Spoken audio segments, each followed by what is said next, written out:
ပတ်စံတထောင်းနဲ့ကြာစံချက်ချက်စားကြမယ်။ရိုစီယိုနီကတက်တော့မှတင်လိုက်တဲ့ကြာစံချက်ချက်နည်းလေးအကြောင်းကိုပြပြပေးသွားမှာပဲဖြစ်ပါတယ်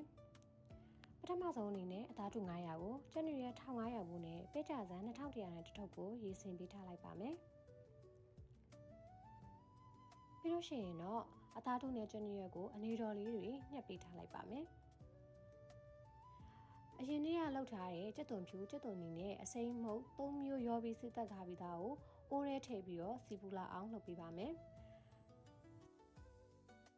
စီပူလာပြီဆိုလို့ရှိရင်တော့စားစနင်းနေထားတဲ့ကြက်ချက်တော့9000မို့ထည့်ပြီးတော့စီသက်ပေးပါမယ်။ဒီနေရာမှာကြက်ရုံသားကိုတေးသေးလေးတွေတုံးပြီးတော့ဆက်လို့ရှိရင်လည်းရပါတယ်။ရူစီကတော့ကြက်ချက်တော့ကိုကတ်ရတာသဘောကျရဲ့လို့မလို့ကြက်ချက်တော့ကိုပဲထည့်လိုက်ပါတယ်။ကြက်သားနဲ့ကြက်ချက်တော့2မျိုးရောပြီးစီသက်လို့ရှိရင်လည်းရပါတယ်။စီသက်တဲ့နေရာမှာငပြားရည်နဲ့ငရုတ်ကောင်းမှုထည့်ပြီးတော့စီသက်ပြီးလို့ရှိရင်ပုံမွေးပါတယ်။ရူစီကတော့ဗီဒီယိုရိုက်မှုမိသွားလို့မထည့်လိုက်ကြပါဘူး။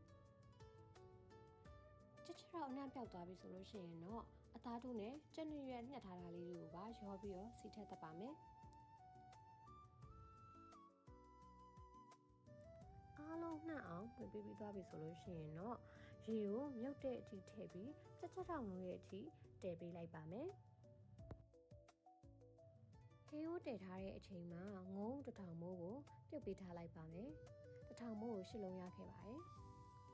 ရူစီကတော့ပဲကြစံလေးတွေကိုဒီလိုမျိုးကက်ကြီးလေးနဲ့အပိုင်းပိုင်းလေးဖြစ်အောင်လိုက်ညက်ပေးလိုက်ပါမယ်။ဘာဖြစ်လို့လဲဆိုတော့ဟင်းရခတ်တဲ့အခါမှာအထွေးလိုက်ကြီးနဲ့ဆရာခတ်နေတာမျိုးမဖြစ်အောင်လို့ပါ